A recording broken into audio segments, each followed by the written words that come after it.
have training, have practice. He's calling us to a life of being self-controlled, not always doing what we want to do.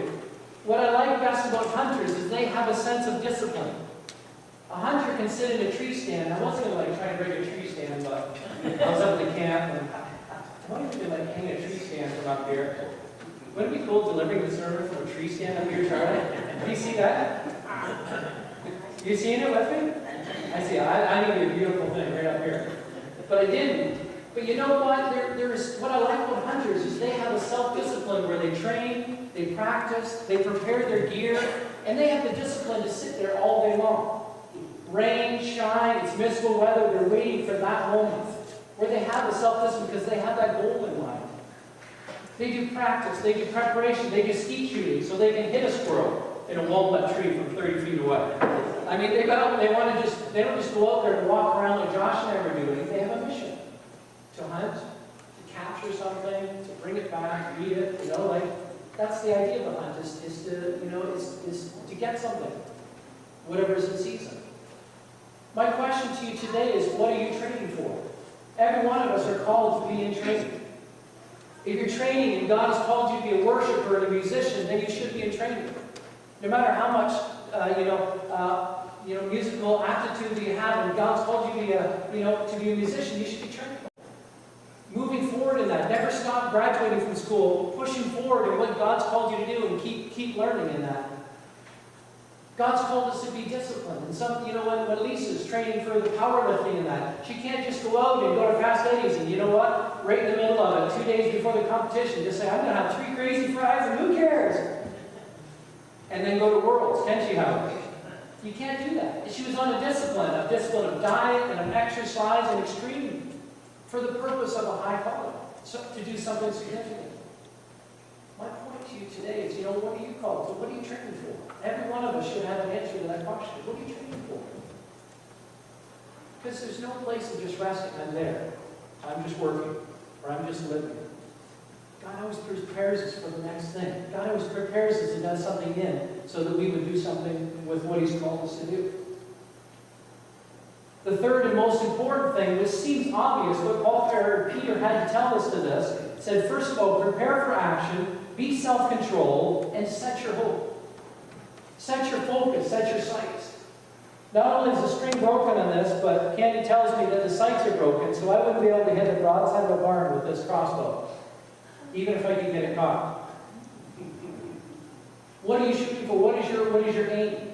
He set your hope means exactly that. The actual, to be clear as I can about it, set your hope is to set the scope, to zero in upstairs and focus on something to hit it.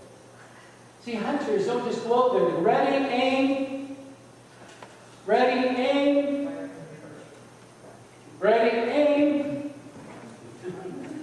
How ridiculous would that be?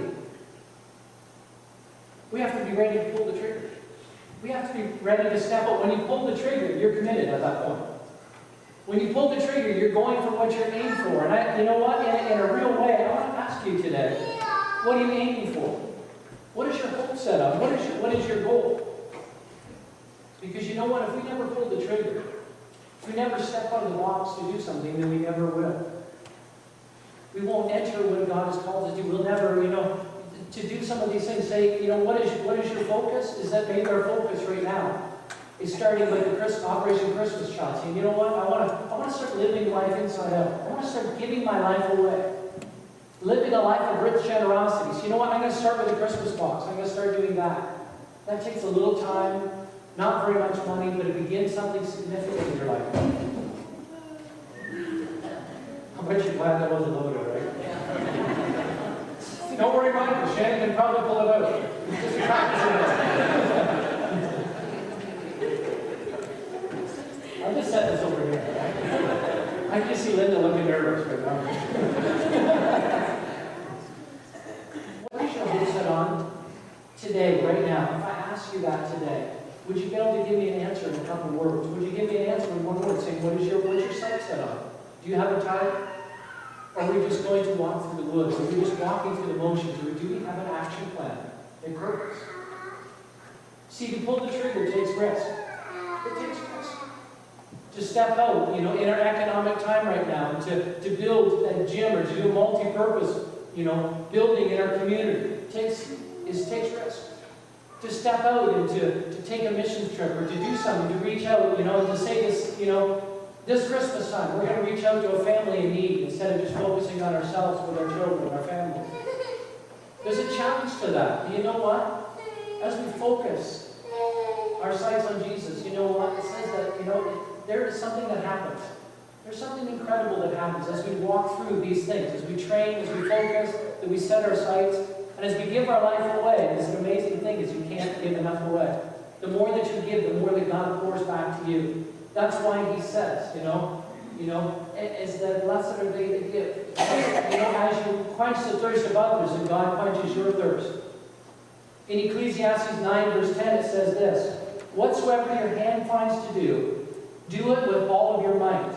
For in the grave where you are going, there is no working, nor planning, nor knowledge, nor wisdom." When it's all said and done, it's all said and done. Sometimes people I talk to ask, why do you do some of the things? Why do you set out to do? Why do you do this with your family? And the straight up answer is, I said, there's only one shot. There's only one time we go through this life. I'm sorry, I don't believe in reincarnation. I'm not coming back as a fruit fly or a gnat or a house cat. Well, that would be nice. Pretty easy life. But we only have one shot through. Let's be honest here. This is what I want to close. Really, this is a challenge today. A loving challenge. I love you, but I want to keep it challenging. I want to teach and encourage, but part of the job of what I'm called to do is to challenge you. To ask you whether you have a goal, if you have a direction. And when you have those, you're set in place. When your position is set, when you're in the tree stand, and the target is in front of you, then part of my encouragement as well is to pull the trigger. Come on, step out. Step into that. Commit yourself to it. When you pull the trigger, you're committed to that course of action. Walk it through. God has some incredible things for us, and Peter laid it out in such a simple and practical way. Will you consider these things today? Be challenged, walk home challenged, and implement. Write down some of these things. As you drive home, you talk on the way home here today, pray and say, you know what? Let's put some focus on this season. As we move into Christmas, as we move into this fall, we're going to set a plan in place. We're going to do it. As an individual, as a family, set some goals. Amen? Let's stand to our feet. Can I invite Joyce to come up?